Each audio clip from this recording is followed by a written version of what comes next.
لیکن نا نبی پاک صلی اللہ علیہ وسلم نے نا حد بیان کر دی، اور میرا خیال ہے یہ حدیث سمجھنے کے بعد بھی اگر سخاوت کا ذوق پیدا نہ ہو تو پھر بندے کو نا سرجری کرانی چاہیے دل کی۔ نبی پاک صلی اللہ علیہ وسلم نے فرمایا اللہ کے راستے میں خیرات کر کے جہنم سے بچ جاؤ، اللہ کے راستے میں خیرات کر کے جہنم سے بچ جاؤ، اللہ کے راستے میں دے کے جہنم سے بچ جاؤ۔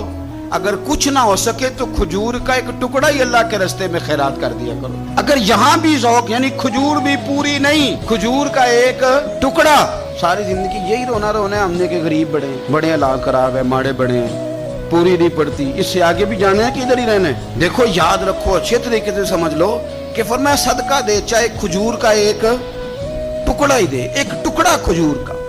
سمجھ لیں بات کو، ہمارا جو معیار اب خرچ کرنے کا ہے نا، وہ تو ہم نے امیر لوگوں کے ذمہ لگا دیا ہے، اور امیر بیچارہ بھی وہ کئی دفعہ الجھ جاتا ہے، وہ کہتا ہے جناب کس کس کو دیں، مسجد کو، مدرسے کو، گلی بنانے والوں کو، قبرستان بنانے والوں کو، غریبوں کو، بیواؤں کو، سب کو پتہ چل گیا محلے میں فلانا بندہ امیر ہے، تو ہر ایک کی توجہ اسی کی جانب ہے۔ اور میں نے تو اپنی زندگی میں یہ بھی دیکھا ہے کہ امیر کے پاس پیسے آ جائیں تو لوگ اس طرح شکوہ کرتے ہیں کہ دیتا نہیں، جیسے اس کے نہیں اس بیچارے کے پیسے ہیں۔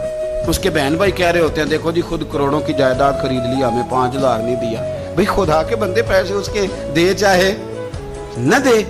تو جب ہم سارے مل کے سخاوت کریں گے، جب امت ساری یہ شعور پیدا کرے گی، بیدار کرے گی اپنے دل میں باتیں کہ میں نے اللہ کے راستے میں کچھ دینا ہے۔ میں اکثر کہتا ہوں کہ ایک پوری یونیورسٹی قائم کر دینا بھی بڑا کمال ہے کہ میں نے اپنے شہر کے اندر ضلع میں ایک یونیورسٹی قائم کر دی، اور ایک مدرسہ قائم کر دینا قرآن و سنت کا بہت بڑا کمال ہے۔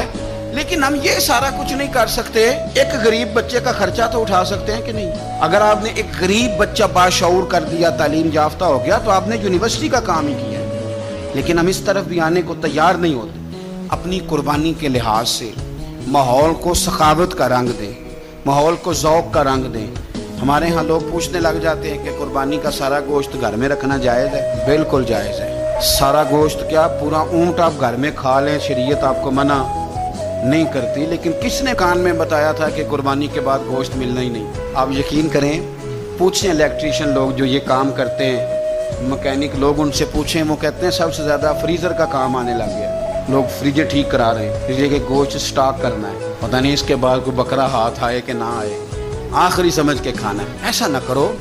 اگر سارا گھر میں رکھنے کا مفتی صاحب سے فتویٰ پوچھ لیتے ہو تو کیا کسی مفتی نے یہ فتویٰ نہیں دیا کہ سارا بانٹ دینا بھی جائز ہے؟ یہ بھی فتویٰ پوچھو کسی سے، نہ ہو تو مجھ سے پوچھ لو۔ قربانی ساری رکھنی بھی جائز ہے اور ساری بانٹ دینی بھی، ایک لقمہ بھی نہ کھائیں، ساری بانٹ دیں۔ آپ بانٹتے رہیں، رب کریم آپ کو اور دینے کا ارادہ فرماتا رہے۔